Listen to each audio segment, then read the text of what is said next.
Okay, let's go over inverse functions. This is everything in this chapter. Let's go over a math statement. If g and f are inverses, then f of x equals y. All right, that's the way it usually is. But if they're inverses, then for g, if we put y in, we get x out. So what that means is inverses switch x and y. And I'll show it to you using these two functions here. First, f of x is x squared. Now, if I put in an x equals 2, I'm going to calculate 2 squared, which is 4. So I have the point 2, 4. Okay. Now, g of x is the inverse if we limit the domain. And this will come up again, but just bear with me. We have to make this statement in order to treat this as an inverse. So if we limit the domain, then this is the inverse of f. And if I take x equals 4 and put it into g, I get square root of 4, which is 2. So this is exactly what I mean. If functions are inverses, then their x's and y's switch. You can depend on that. Another way, notation. We annotate the inverse as f to the minus 1 of x. We talked about this in Algebra 2. Here it is again, just a note that that negative 1 is not an exponent, it is only notation. And what the book says is it's not 1 over f of x. So we do not do that. We just treat it as notation for inverses. Okay, now another way to say a function has an inverse is to say it's 1-to-1. So if you see 1-to-1 show up, that means it's got an inverse. And they're giving us an xy point here. They're giving us an x of 7 and a y of -3. And then they're asking us, no coincidence, what is the value of x equals -3 in the inverse? Well, it's going to be the x value in the original function because x and y switch.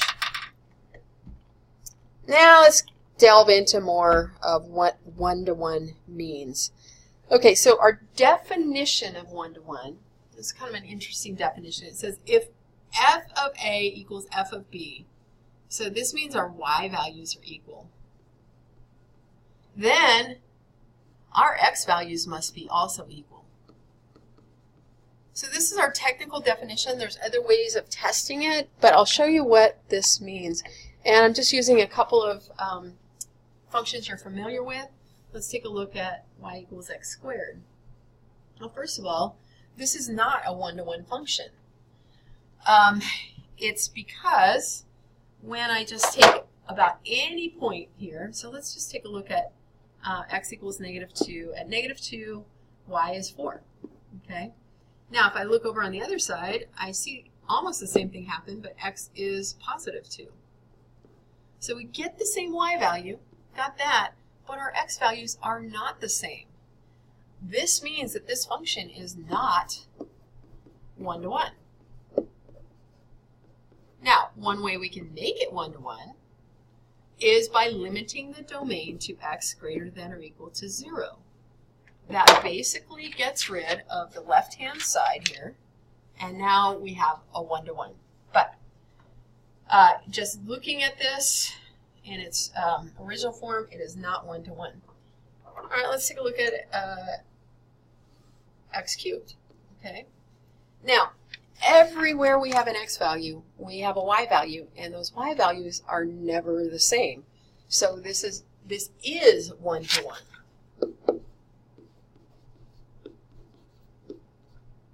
You'll see it a little bit better when we apply the horizontal line test. I don't know if you remember, but when back in Algebra 2, we did talk about the horizontal line test, but we started talking about the vertical line test. So that just says that if you can draw a vertical line, and I'm just making up a function here, that's some function of f. If you can draw a vertical line and it only passes through the function once, if there's anywhere where it would go through the function twice, it is not the math equation, it's not a function. So this is kind of the same idea. The horizontal line test is a test you do on f of x to determine if our inverse is also a function. And if it's true, you are one-to-one. If it's not, you are not one-to-one. Okay, so let me show you the horizontal line test. Well, here, the horizontal line test passes through the function more than once. It fails the horizontal line test. Here, anywhere you draw a horizontal line, you can move it up and down. It'll only pass through that function once, so it passes. Which means x to the third is one-to-one and x squared is not. So another way to tell if it's one-to-one. Okay, we're going to, with these three examples on 2, we're just going to sketch them really fast and use the horizontal line test. Absolute value, this is just the absolute value function. It looks like it's moved right 1. So we sketch it, fails the horizontal line test.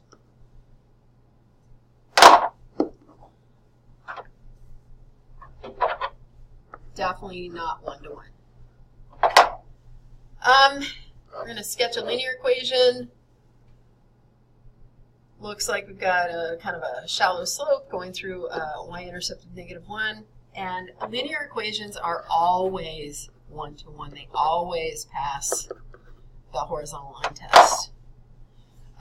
Here we're looking at another quadratic. It opens up, and the y-intercept is about 1. I don't know exactly what that looks like, but that's pretty close. Doesn't matter. As soon as we draw this horizontal line, it also fails the horizontal line test and is not one-to-one. Okay, I'm going to stop this video. I'll see you on the next one.